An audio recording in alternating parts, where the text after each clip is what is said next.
शीतल बहू, तुझे ज्यादा गर्मी तो नहीं लग रही है ना? एसी तेज करूं मैं? और तू जरा ठीक से पैर दबा मेरी बहू के। जानती नहीं कि वो गर्भवती है? मेरी गोरी बहू की सेवा में किसी भी चीज की कोई कमी नहीं रहनी चाहिए। और मेरे पैर दबाने के बाद मेरे लिए अच्छा सा नाश्ता भी बना कर लाना। माँ जी, शीतल के साथ साथ मैं भी गर्भवती हूँ। ऐसी हालत में मैं और कितना काम करूँ? माँ जी, सुबह से शाम तक गर्मी में काम कर कर के मैं थक जाती हूँ। थोड़ी देर एसी में आराम कर लूँ मैं। ये तो तुझे मेरे बेटे को अपने प्यार के जाल में फंसाने से पहले सोचना चाहिए था।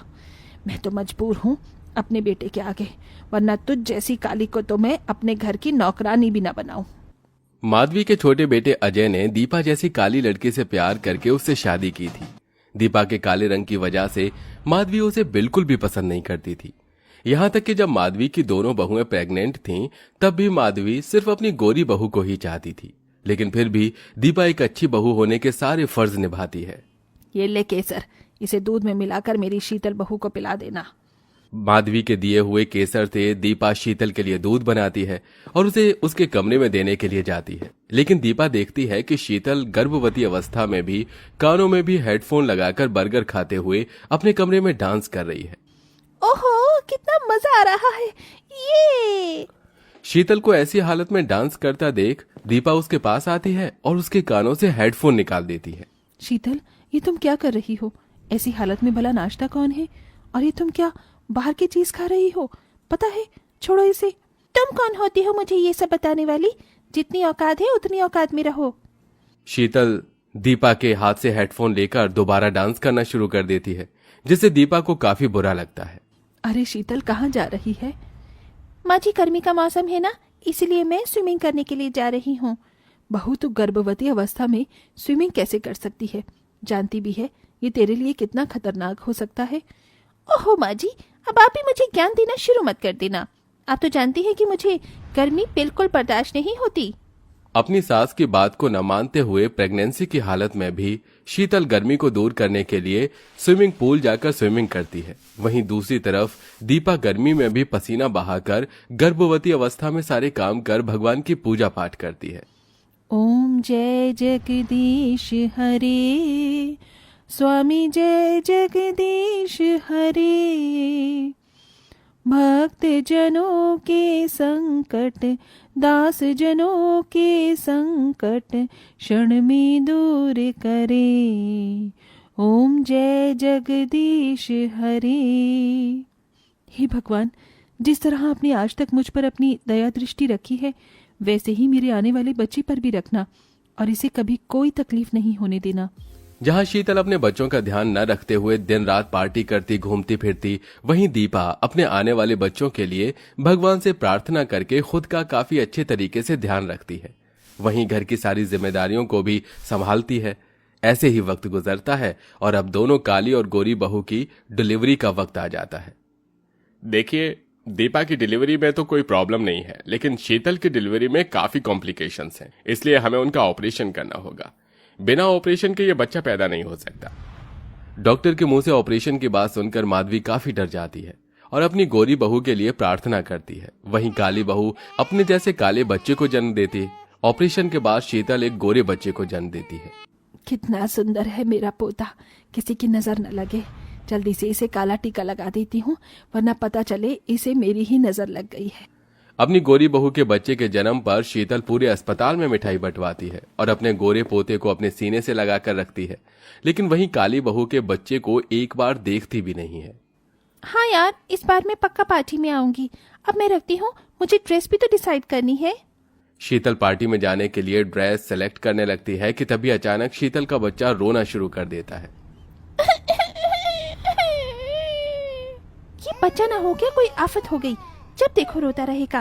चुप कर, इस गर्मी लग रही है, इसे एसी की ठंडी हवा में लिटा देती हूँ, अपने आप चुप हो जाएगा। अपने बच्चे को चुप कराने की बजाय शीतल उसे एसी की ठंडी हवा में छोड़कर चली जाती है। शीतल के बच्चे को जुकाम हो जाता है और वो नन्ही सी जान रात भर चलता रहता है। क्या हुआ मेरे मुन्ने को? क्यों रो रहा है मेरा मुन्ना? लगता है मेरे मुन्ने को भूख लगी है। गर्मी भी कितनी हो गई है, लेकिन अगर मैं मुन्ने को एसी में ले जाऊंगी तो उसकी तबीयत खराब हो जाएगी।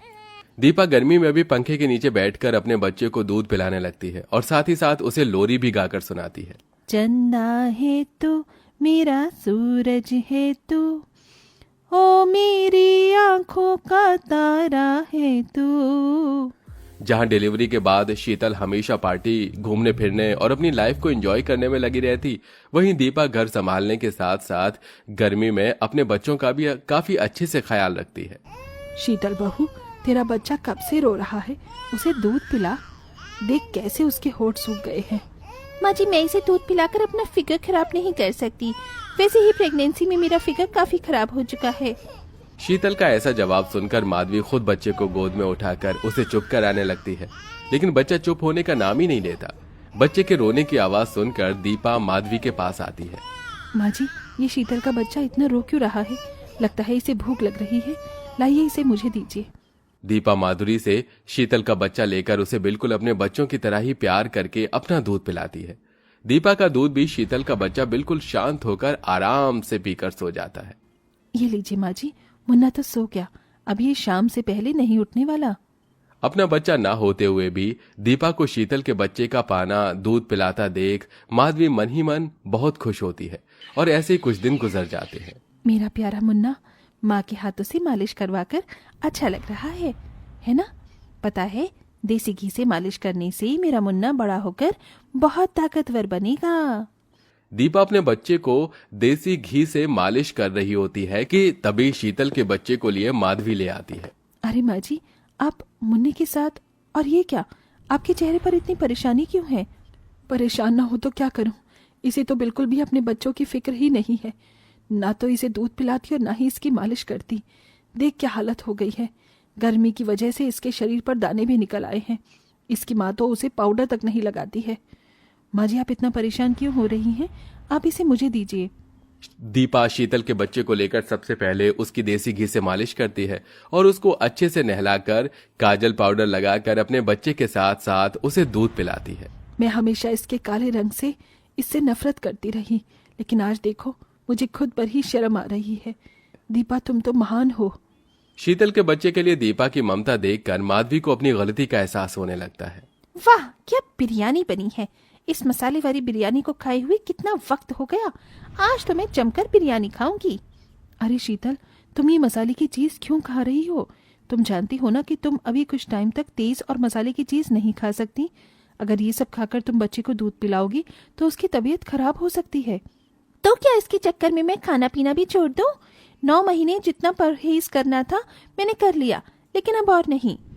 शीतल मसाले का खाना खाना नहीं छोड़ती, जिसके चलते अब जब भी शीतल अपने बच्चे को दूध पिलाती तो उसे दस्त और उल्टी लग जाती, जिसे देखकर अच्छा हुआ इसे मैंने अपने गोद में नहीं लिया, वरना ये तो मेरी गोद में ही उल्टी कर देता। अपने बच्चे को सोफे पर छोड़कर शीतल चली जाती है।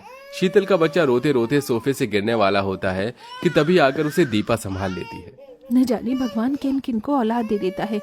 नहीं मुन्ना, नहीं, रोते नहीं, चाची है ना। दीपा माधवी शीतल के बच्चे को डॉक्टर के पास लेकर उसकी दवाई लेकर आती है।